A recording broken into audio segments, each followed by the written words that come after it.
Okay, we're going to get on into section 3.2 here. So the Cmdb, we looked at it a little bit just to compare and contrast the hierarchy structure. Task is pretty simple. Cmdb has a great many more related tables in it.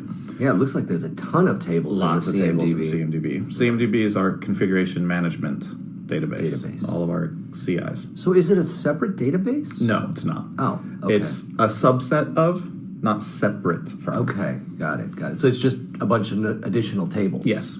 I've worked with other applications, and it is a separate database, but in ServiceNow, it's all just in one. platform, leveraging everything being together in a single system. That's great. It makes life pretty Absolutely. simple. All right, so CMDB, configuration management database, series of tables. With tables, we get fields, right?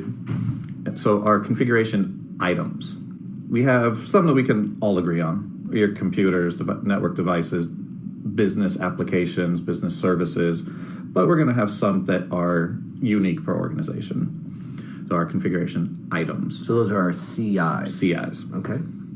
Like the computer that we're recording this on. Sure. Configuration item. Would like email be Yes, an a example? business service. Oh, okay. Gotcha. Different applications as well. Cool.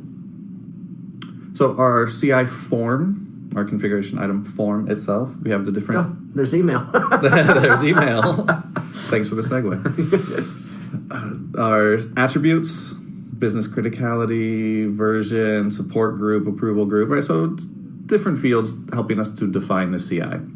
Down on the bottom are relationships to other CIs. Very important here, right? So the configuration item is email. Mm-hmm. What does it depend on? What depends on it? Do you think of one that email as a service would depend on? A server? A server. Okay, gotcha. And Outlook, the application, depending on the service of email, which will depend on the email server. Got it. Right? Okay. So building those relationships from top to bottom, front to back. So this is the configuration item form itself, but we did see an incident that we can refer back to this with a reference field. So that's kind of the pop-up snapshot that we have where it says configuration item. That can be on any table, any form out there, right? So we're referring back to our configuration item of email.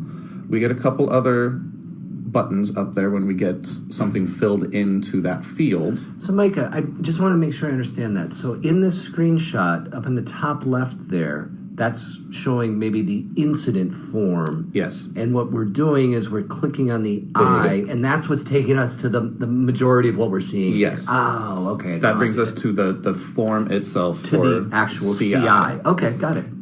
With reference fields, we saw it with user. We get a piece of information in the field. We get that little eye icon. We can get out to the user record. It was just a little confusing. I wasn't. We don't have the full screenshot up there. Got it. Yep.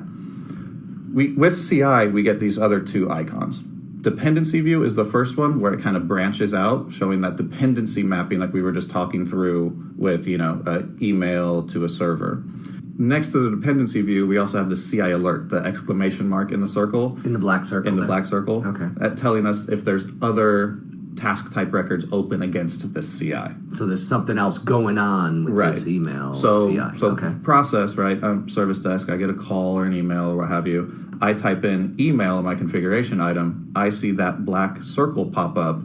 I can then see if there's a problem record or a change record open against that configuration item. So there might be already something going on that I should be concerned about. Okay. Telling me that something's going on there. Which is nice. It helps to troubleshoot much quicker if we have the CMDB and all the relationships built. We can leverage that. Absolutely. Over on the right side, we have the form view and the dashboard view. We don't have a screenshot of dashboard. When I get live, I'll show that. It's a different view of getting in and seeing what's going on. Just a different way to display the information? Yeah. Dashboards, we're talking like more reports, a bit more graphic maybe. Here we're looking just at the form view. Gotcha. Relationship editor. So here we're talking what the relationships are. Examples, database runs on a server. Our example that we were just talking about, Outlook depends on email. Sure. Email runs on a email exchange server. Sure. Okay. So we're actually defining these relationships here. Yes. Okay. Our relationship editor. And like it says, a rack provides power for a server. Yes. Okay. And I assume in a baseline ServiceNow instance, they give us a whole bunch of examples to begin with? Okay, great. Absolutely, yes. And look, in the middle, we have our filter. Oh, filters again. Filters again. I'm really starting to like these filters. It seems to make things very, very easy. And it's the same function all the way through. Consistency. I'm really liking this consistency. Learn it once and use it everywhere? Everywhere. Yeah. Build it once and use it everywhere. Learn it once, use it everywhere. Excellent. But once we have our relationships built, I mentioned that we had that icon that branches out to our dependency views directly from an incident or problem change form.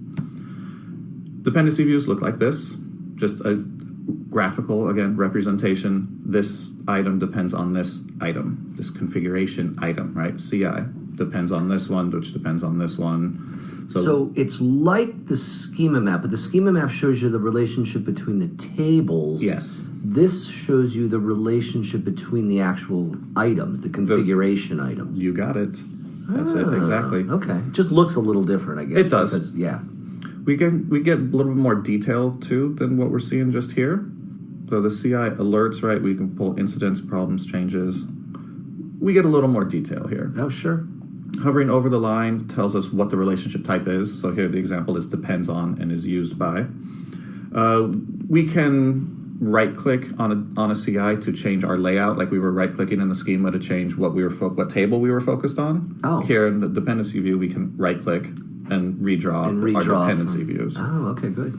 Different icons. So again, we're looking at active task-type records here, right? Incident, problem, change for this CI. Right. We can add relationships as well with our right-click menu. We see our context menu there. Because that's where really, I was just thinking what you were saying, that's really why we have a CMDB, because everything really ties back to it, right? If you have an incident, it's probably, because of email or it's because of the CI. Something. My computer, I spilled coffee on it, right? So yeah, that's my CI. Okay, yeah, that makes sense. And not just the items. A CMDB with all your items listed is great. Mm-hmm. Without the relationships between those items, we're not getting nearly the power that we can get out of it. Sure, because what good would it do if we didn't know that the rack was on fire, right? Right. The impact it had on everything else downstream from it. Yeah, sure, absolutely. So that's what we're talking about here, using the CMDB. Sure. Our different process over on the left, right? Our parent table of task. All the work type records are all referencing back to what item we're working on or working with for our CMDB and task. Two different sides, definitely interrelated. Fair to say, high percentage of incidents caused by a failed change. So a change goes through, doesn't work exactly right. We start getting inundated with incidents. But with those dependency views built, we can see that there's an open change record sitting right there. So we can very quickly identify that this change and then all these incidents. Then we, whatever our process is, roll back the change, whatever we do that from was there. the impact, yeah. Exactly. Sure. So a couple questions here for our implementation. Where's the data going to be stored? Do we need to create a custom table? Probably not with all of those tables that we get in a baseline ServiceNow instance. With all the CMDB tables. So that kind of the thing to take away there for me is I got to spend some time around the schema map, don't I? Got to get into the schema map and find what you're looking for. Because there's probably a table. I bet there's an OS X table out there or a Linux or a Unix table I could use. Probably extending from software. Sure. And then jumping back up into the CMDB hierarchy. Absolutely. Oh, so and how are we going to get information in? When is it going to be updated? Weekly, monthly? So when those refreshes are happening. And what data do you really need to bring in? Now, do I have to do all of this manually? No. Oh, okay, good. No. We Discovery. You might have heard that word. ServiceNow product. What is that? We'll go ahead and go out and find your CIs and map relations and build your CMDB. Automatically. Oh, okay. But there's an additional investment in that, right? There is. Okay. But it is all in platform. So you're not using an external discovery type, which you'd have to have an additional investment in anyways. Sure. And then having that just be imported into, it's all in platform. So I guess I just need to talk to sales about that. There you go. Okay, sounds good. Okay, so let's go ahead and get into my instance here. And I'm going to start on an incident form. Okay. Sounds like a good starting point. Incident, open. And I believe it was what I was picking on before, so we're going to go back into 55. Incident 0055. Caller, so we have our pop out for caller, right? But down here by configuration item, we have our additional buttons. We have the pop out that we can hover over, get some information. We click on it and go to the record. So that little flyout or pop out, it shows me a read-only version of the actual record. Yes. Oh, that's and neat. It's configurable too. Mm-hmm. What fields you want to show there. Okay. Location, maybe I don't care about location, but I like support group. Maybe I want to bring in support group manager's phone number. Sure. So we can configure the fields in there. Okay, good. There's that little black dot with the exclamation. Okay. Our CI alert. So, okay, we have follow on. So task type, so our task records. So they're just follow on. We don't see any problem or change records in here. But if there were any open, this is where we would see them. Okay. And it's just a little pop-up. And we can go to these records by clicking on them here if we want to. Close this back down. And I suppose I could do Shift or Command and open it up in another tab. Yes. Okay. Yes. That's handy. Okay, so now I'm going to go ahead and open up the dependency view. This will go ahead and open up in a new tab. And we have our different configuration items in a map. I'm going to switch it over to horizontal. Fits my screen a little better. Oh, that's great. I love how it dynamically just moves. And we have radial and force. We can group them by like items. I'm going to turn on details. I really like our details down here. We see an incident that's open somewhere on the map. We see a problem that's open somewhere on the map. And we can move this thing around. We can go ahead and change this and highlight select few CIs if we want to. Might be a little hard to see, but these do have a blue outline around them now in the middle. Yep. I'll switch that back over to drag it. And we also have some options over here that we can go ahead and turn on. If I want to change my levels, so right now I'm looking at where I'm focused and then 3 levels to both sides.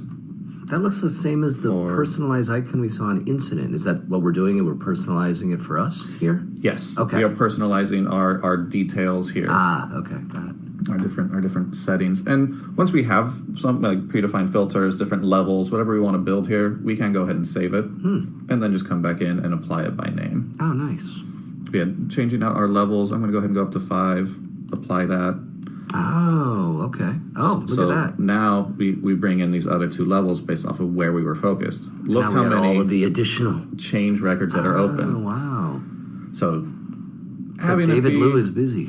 David Liu is busy. I don't think we need to go that far. Wow. But oh my goodness, 49. I like 5. Yeah. 5, 6. Okay. But yeah, we can go all the way to 49 levels if you want to. Reset back to defaults. So yeah, we have the right-click menu, our context menu. Run layout from here, focusing on this particular CI. But I see our alert icon here, right? Yeah, I was wondering. There's a little. Looks like it's pulsing or something there. So something's going on. We have records open against that CI. Oh, okay.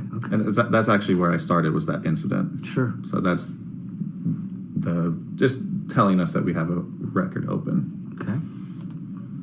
Run layout, add relationship. So our dependency views, once they're built, very powerful tool to use to help resolve incidents, problems.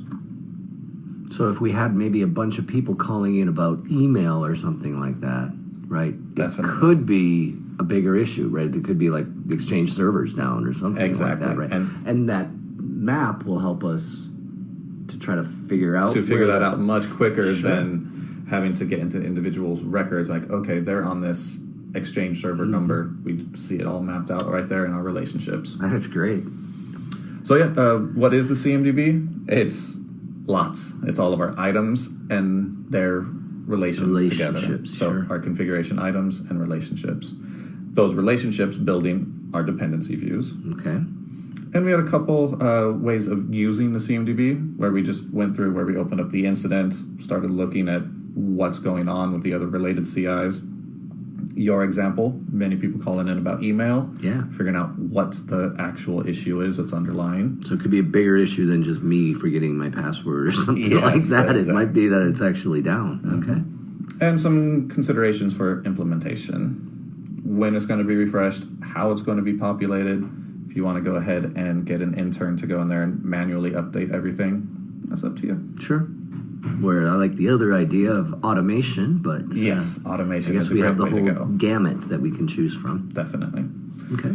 Any questions real quick here? No, I want to get into this lab. All right, yeah, so we're going to create a CI. We're going to define some relationships. Again, if we have automation built in, it will do it, but just so we can go ahead and start playing with the functionality here. Okay. So I noticed on this lab, it does also have a dependency. Yes. Okay. We do have to definitely have 3.1 done. Okay, no problem. Because we built that table, we're going to now build a CI into our Infinity. Okay, sounds good. I will give it a try.